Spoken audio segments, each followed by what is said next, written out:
I attended the Dallas Guitar Show earlier this month and found a guitar that I had been eyeing for a long time. And for whatever reason, this guitar spoke out to me. I picked it up, played it for a little bit, and then decided to walk around a little bit more. Came back to the booth a couple times to check in on it, and finally, at the end of the day, decided to make my purchase because I knew that I had been thinking about this thing all day and would not get it off my mind if somebody else had gotten it before I did. And well, I made a huge mistake. If you've been following my channel, you'll probably recognize this red ES-335 that I play on many of my videos. I'm a huge fan of the ES series. I have owned many of them over the years and still own a couple to this day. So why would I need another one? Enter in the Gibson ES-330. Now, if you're not familiar, the ES-330 and 335 may look very similar, but they have drastic differences between them.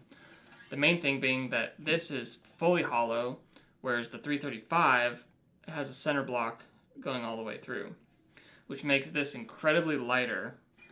It's equipped with two dog ear P90 pickups, which are single coils, and where the neck and body meet is actually further up on this neck than it is on my 335. Unlike my 335, this is not vintage. This was made in the Memphis factory. Stamp says 2018, but the serial number says 1 and 7 for the first and fifth digit. So I'm going to go with late 17, early 2018 for this one.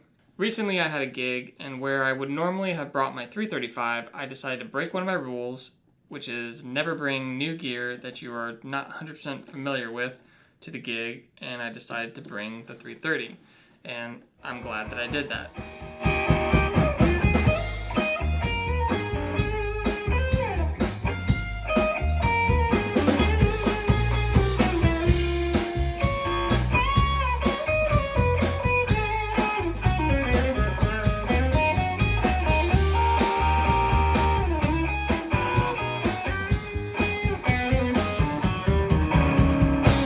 So, let's talk about the pros.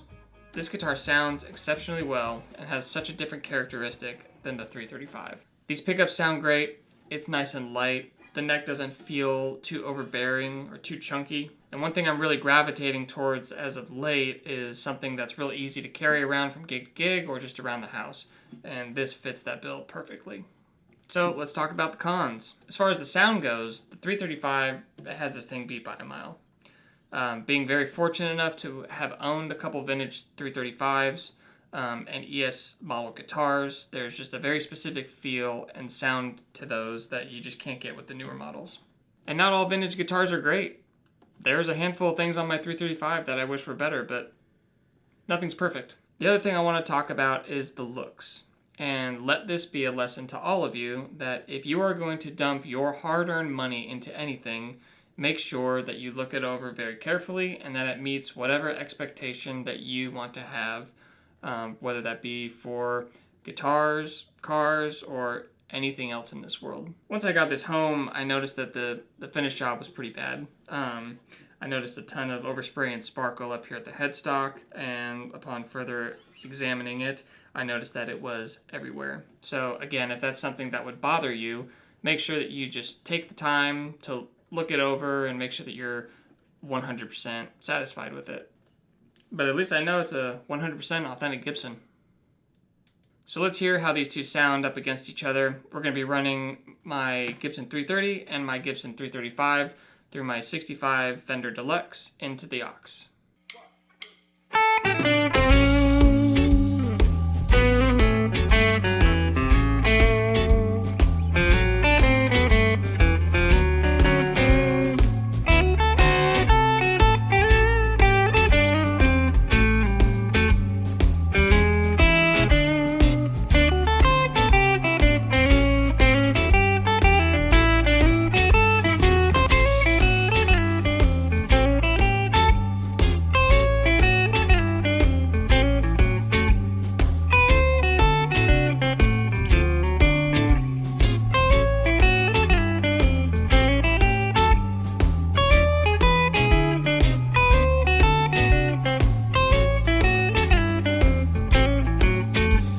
So let's recap.